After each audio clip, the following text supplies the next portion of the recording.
Fundada em 1977 em Saitama, Japão, a Bandai vem se desenvolvendo a cada ano para atender às necessidades do mercado de chicotes elétricos de linha branca, automotiva, entre outras. Nosso objetivo é atender às expectativas dos nossos clientes com inovação, alta qualidade, confiabilidade e custo-benefício aplicado aos produtos, conquistando assim novos parceiros de negócios.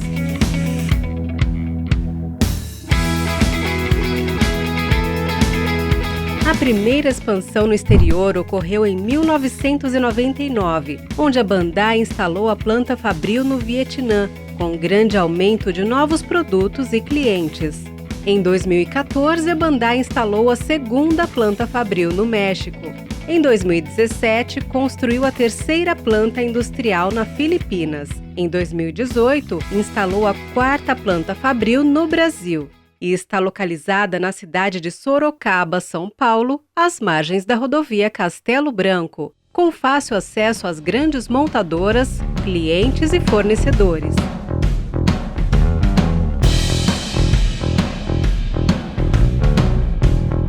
Em 2018, atingiu vendas líquidas de 30 milhões de dólares e, mundialmente, a empresa conta com cerca de 1.300 funcionários.